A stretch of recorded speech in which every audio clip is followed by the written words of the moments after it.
Shut up and sit down.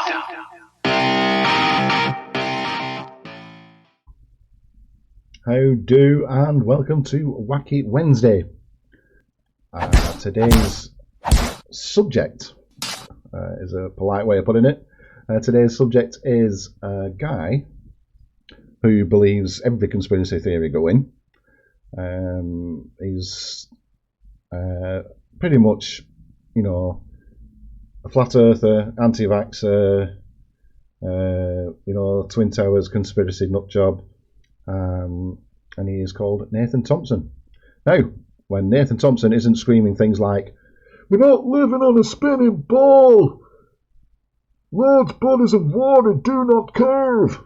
When he's not shouting that at primary school children, he is printing flyers. And I think we should take a look at this aberration on to those of us blessed with the gift of sight, otherwise known as his toilet paper. I think we should have a look at one. Because on this particular flyer, he's got 10 flat earth proofs. Let's have a look at these proofs. Right. Water is natural level. No curvature is ever detected over bodies of water. All liquids, when undisturbed, are flawlessly flat. Really? What about this one? Or this photograph? Or even this photograph?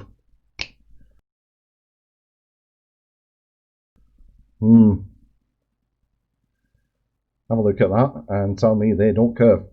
Also, you say that water, when undisturbed, is flawlessly flat. All liquids are. When undisturbed, are flawlessly flat. Really? What's a meniscus? I've got a picture of one here. There we go. Oh, this is too easy. Anyway, Airplane! Level Flights, Airplane, fantastic film.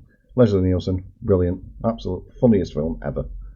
Airplane, Level Flights, the FAA assume a flat earth when training pilots using their TGF.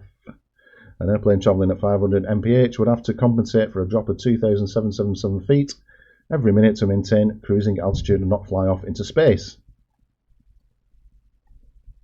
No. Just no. I will dig out my football. This represents the Earth. It has got BWSC on it, which stands for Bolton Wanderers Football Club, my favourite football team. And it is covered in signatures of said football players. Right, here we have Nathan Thompson in a plane. And he's going over this. He is not dipping or anything. He's just maintaining a constant altitude. So what's this dipping crap that you're going on about? No idea. Compensate for a drop of...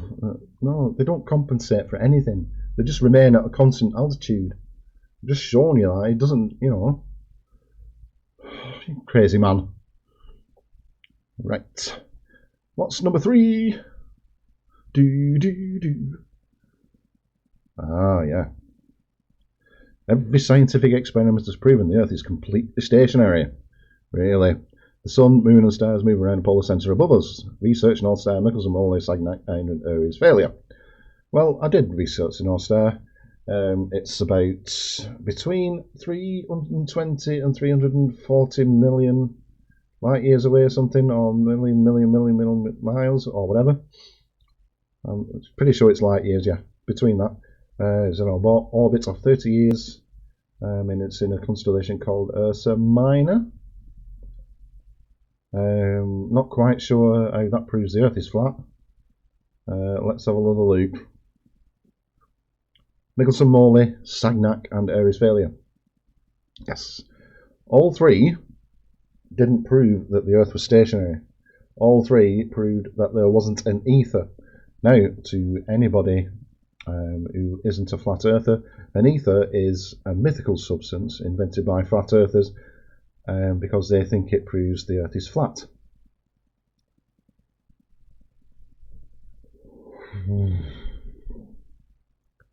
Horizon is always eye level. No, it isn't. No, it isn't. I've got some evidence of the horizon and not being eye level. Here's one. And here's another.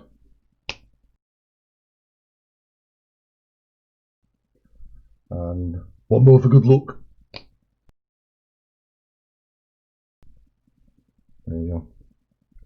That's 3 bits of evidence that horizon doesn't rise to eye level. There you go. We see too far. According to the curvature of the Earth formula, it is 8 inches per mile squared. No, it is not. 8 inches per mile squared will measure a parabola, which I've mentioned before is that. Goes like that. I don't know the actual thingy for the curvature of the Earth. I did have it in my head, but I can't remember. So I'm trying to do this. I've got a bit of a script going, but you know, so it just gives me pointers and stuff. So I don't know the exact thingy for the formula for the curvature of the Earth, but it doesn't matter. Your example is, let's have a look. Mount Canigou in France is seen 175 miles away. Now I don't know if you're being genuinely being dishonest here, or knowingly dishonest, or you don't know that you're that you're being dishonest, because this happens twice a year. I think it's February it's in February and October. On a clear day, you can see about 250 kilometres away. That's due to refraction, and from what I understand of refraction, or from what I can remember, it's light bending or something like that. You put a pencil into water, and and you can see the pencil actually bend. From what I understand, that's an example of refraction, and that happens only twice a year at this particular location. But you fail to put that on your toilet roll, on your leaflet, on your flyer. You know what I mean? You fail to put that.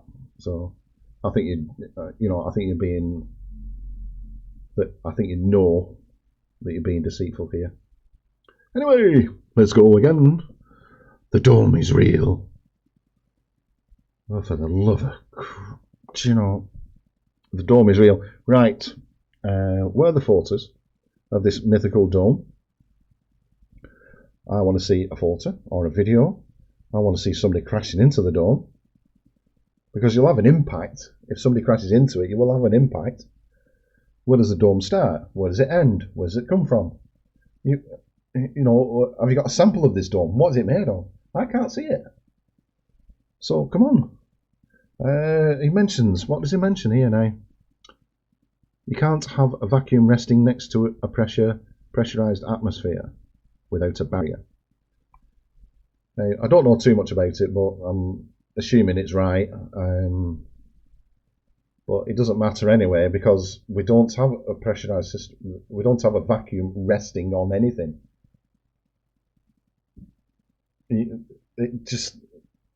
A vacuum doesn't rest. It's just there. A vacuum has nothing in it. But we do have a pressure gradient on this planet starting at 14.7 psi, and it goes up and up and up, and it decreases as it goes up to 13, 12, 11, 10, and so on, until it comes to nil, and then space starts, which is about 62 miles away. 62 miles up. Sorry. Moonlight is cold. Moonlight is cold. Okay. You obviously have never heard of, or you choose to ignore, radiative cooling. An example of radiative cooling is you go out on a frosty morning, and underneath a tree or a bush there's no frost, but out in open areas there is frost. So during the night, the energy that the earth has received from the sun, that radiates out. That radiates out. And when you've got like shade, or you've got a tree or a bush or something that stops that energy from escaping, then it's warmer around there, slightly warmer. That's why you hardly get any frost on the trees. So that's that one. God almighty, I didn't know, right, that this debunking malarkey would be this easy. Anyway, let's carry on. Crepuscular sun rays. The sun is smaller than Earth and very close. We can trace the angle of rays back to their source above the clouds. But you've never done it. Where's your video? You've never traced the angle back, the angle of the sun. You've never done that. Plus, is the sun right behind this tree? Of course it bloody isn't, you fool. Oh, for the love of... Oh, do you know... Right, you can... I've looked online, actually, and you can measure the distance of the sun using the transition of Venus. You do some sums, you measure some angles, and boom, you get the distance of the sun. The next transit, because they happen quite rare anyway, the next transit of Venus is in 2125 on the 8th of December. I wouldn't use a Nikon P10000, which it will be by then. It won't be a 1000, it'll be probably a 10,000. A Nikon P10000. I would use an actual telescope. Come here. Come off. I would use an actual telescope, obviously with a filter on it so you don't get blinded by the sun. So if you're knocking about in 2125, I'll gladly do it with you. Anyway, what's going on? Gravity is magic. Newton's theory has never been proven. Gravity is easily explained by density and buoyancy. Things rise or fall based on their density and the medium in which they are travelling through. Do you know? Even I know this. Even I can do this without hardly any research. Right, density. Right. If you don't know what a density tower is a few different liquids placed inside just a narrow tube, obviously with the top and bottom so they don't escape. And you'll see the different liquids like water and oil and cooking oil and so on and so forth. So you can see the different layers because one is more denser than the other, and they form into a pretty little thing.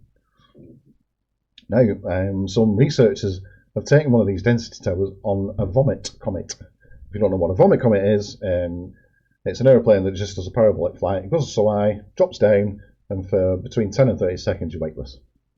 So they take one up. As soon as they start dropping, this density tower starts mixing up.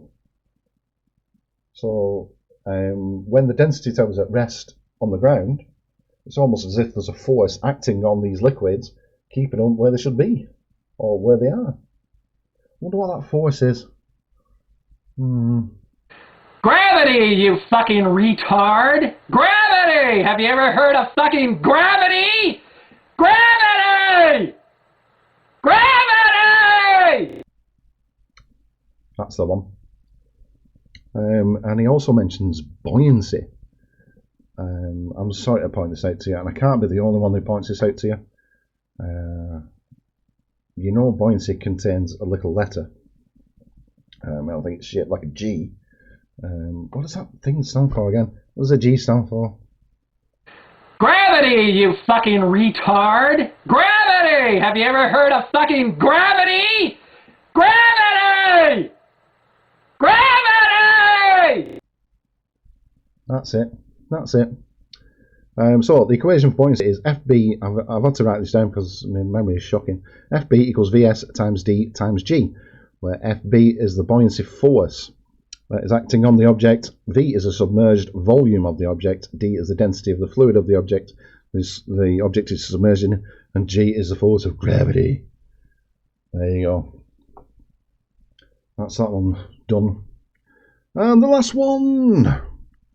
It is a common misconception. Bolts over the curve. Number 10 is a common misconception that bolts disappear out of sight because of the curvature of the Earth. The introduction of the Nikon P900 and the P1000 have posed a real problem for the supposed curve of the Earth.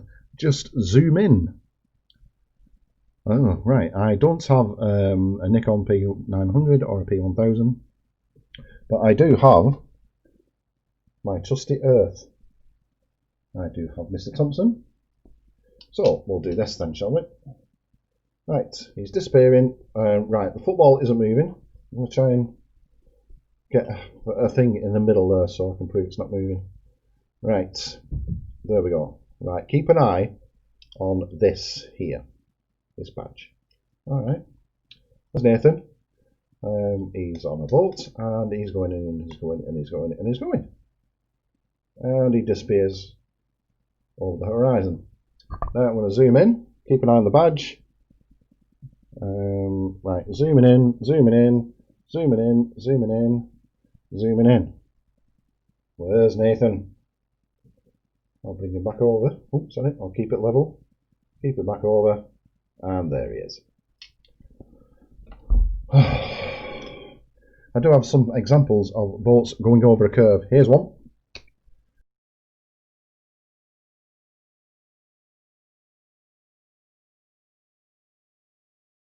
And here's another.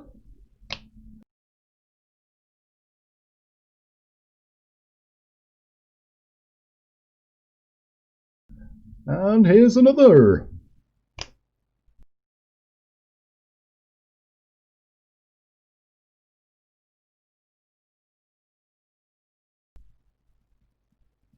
There you go.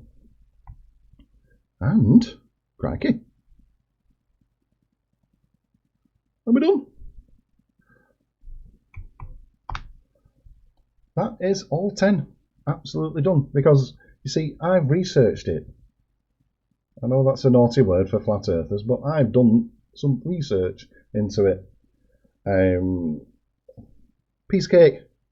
That's all you have to do. Anyway, I think that's it for this Wacky Wednesday. Thank you very much for joining me. If you like what I see, hey, if you like what you see, then click like. If you don't, then click dislike. If you want to drop me a comment, that's absolutely fine. Follow me on Twitter, links in the description below.